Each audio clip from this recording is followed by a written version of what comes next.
Hey, look, you probably clicked this video because the title sounds insane, right? Like something from a bad soap opera. 2 weeks ago, I found my husband Michael's second phone buried in our dog's bed.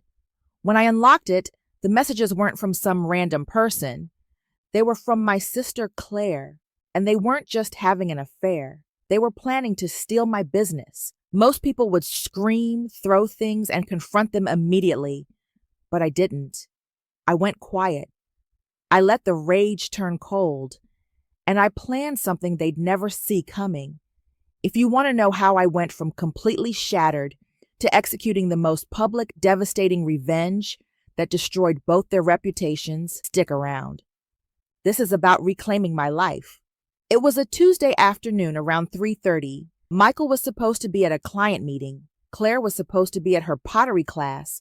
I was home alone, folding laundry. Our dog, Buster, started whining and pawing at his bed by the fireplace. He kept chewing at it, which he never does. I thought maybe he'd buried a bone, so I reached inside. My fingers touched something hard, wrapped in a sock. I pulled it out. A phone, not Michael's regular phone, that was sitting on the kitchen counter. This one was old, scuffed, and hidden. My heart started pounding. Why would a phone be wrapped in a sock and buried under dog blankets? I tried to unlock it. Michael's terrible with passwords. Uses the same codes for everything. I tried our anniversary. Nothing. Then I tried Buster's birthday. It unlocked. The home screen was almost empty except for one messaging app. I tapped it, and there was a pinned conversation labeled, "Just See." I clicked it. My sister Claire's profile picture appeared, her smiling in one of her pottery photos. I felt the color drain from my face. The messages weren't just flirting. They were planning their future together, planning for Michael to leave me. Then I saw this message from Michael. "I'm getting tired of the act. We need to move up the timeline. We can't rely on her bakery money forever. If she finds the deed, we're toast. My bakery money, my deed, the business I built from scratch, while Michael did nothing. They weren't just cheating. They were planning to rob me. I didn't cry. I didn't scream. Instead, I felt something cold settle in my chest. Pure determination. If they thought I was just the naive, tired wife, the ATM with feelings, I'd show them exactly how wrong they were. I didn't confront them. That would give them time to delete evidence, to prepare lies. First, I photographed every message, every date, every detail, especially the ones about the deed. I hid the burner phone in my dresser. Then I called Maria, an old colleague who runs a private investigation firm. "I need surveillance on Michael," I said, "and I need to know what he's doing with my business assets." She didn't ask questions. "I'm on it." That evening, Michael came home smelling like cologne, collapsed on the couch and mumbled, "Tough meeting today, honey. I'll be traveling to Nashville next week to close a deal." Nashville, where Claire lives. He was planning his next move right in front of me. I smiled and said, "Okay, be safe." Over the next few days, I lived a double life. By day, devoted wife running my bakeries. By night, gathering evidence. Maria's reports came in fast. He spent Friday at a downtown hotel. Claire was seen entering and leaving. They discussed papers in his car afterward. Financial discussions. They weren't just in love. They were in business. Then I checked our bank lockbox. The deed to my main bakery location was missing. My heart dropped. They were actually trying to steal my business. I called my lawyer immediately. "Mr. Thompson, I need you to freeze all access to my bakery accounts and assets. Put a legal hold on everything until further notice." Within 48 hours, every dollar Michael thought he could access was locked down.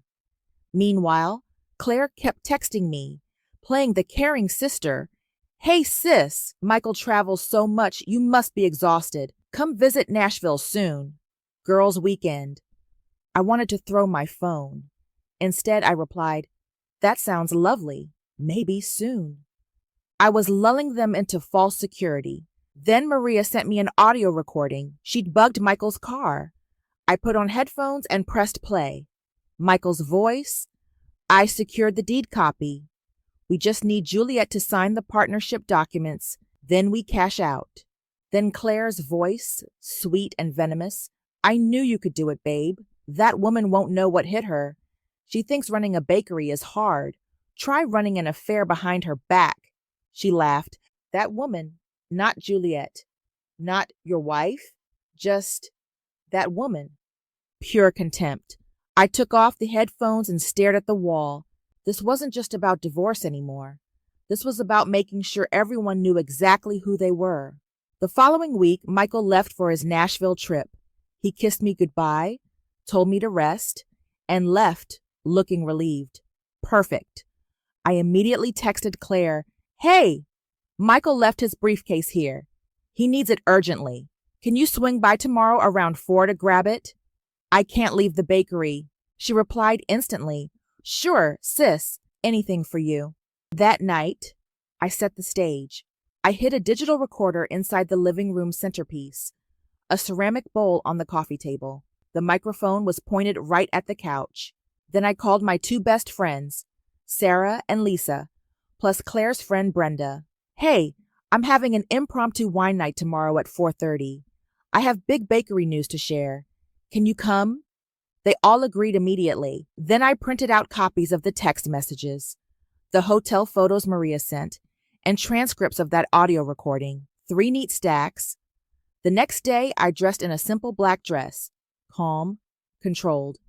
At 4 p.m., Claire arrived wearing a stylish scarf and a forced smile. "Hi, sis. What's the big news?" "Just wait a few minutes," I said. "Sarah, Lisa, and Brenda are coming. I want to tell everyone at once." Claire's smile faltered. "Oh, I can't stay long. Sit down, Claire. We need to talk about Buster's bed." I sat across from her, completely calm. "What about Buster's bed?" she asked. 2 weeks ago, I found this." I slid the burner phone across the table, unlocked to the message thread labeled C. Claire's face went white. I don't know what that is." "You know exactly what that is. That's Michael's secret phone. And C is you." The doorbell rang. My friends walked in, chatting and laughing. "Claire, what are you doing here?" Sarah asked. Claire jumped up, reaching for the phone. "I was just leaving." "No, you're not." I stood and walked to the dining table, picking up the stacks of papers. "The big announcement isn't about the bakery. It's about Michael and Claire. And betrayal."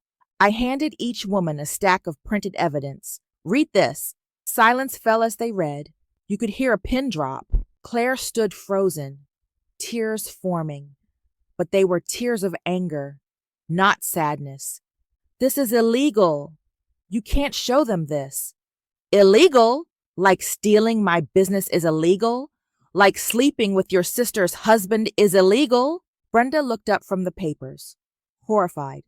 "Claire, this says you were planning to take her business." "Brenda, shut up," Claire snapped. "This isn't true." I picked up the digital recorder. "Oh, but it is true. And I have audio proof." I pressed play. The room filled with Michael's voice, then Claire's, calling me that woman and detailing their plan to cash out my business. My friends gasped. They looked from the papers to Claire, who stood completely exposed. Claire ran for the door. I stepped in front of it, blocking her. "The only thing leaving here is you. Out of my life. Permanently." "You're ruining my life," she screamed. "You ruined mine, Claire." "I'm just correcting it." I opened the door and watched her run out. For the first time in weeks, I felt light.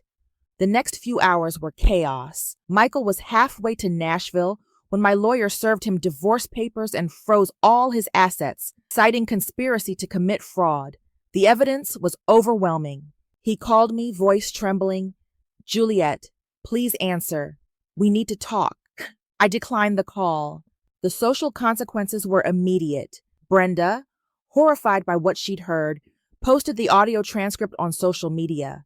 It went viral in our community. Claire lost her pottery clients, her social standing, and eventually her job. Michael, facing the audit and divorce, came home defeated. He looked at me with regret, but I knew it was regret for the comfortable life he lost, not the woman he betrayed.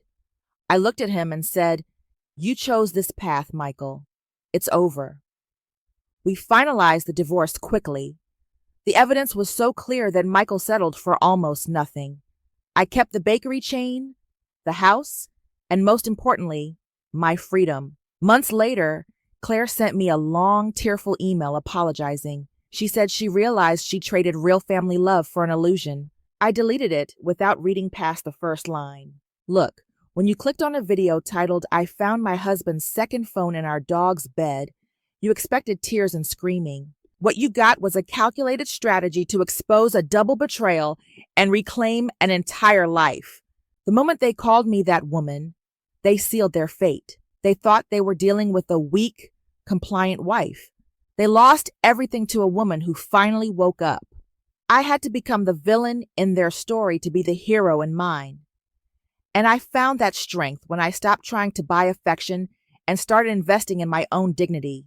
If you're going through something similar, feeling like the victim, remember this: the best revenge is building a life so good that their absence means nothing.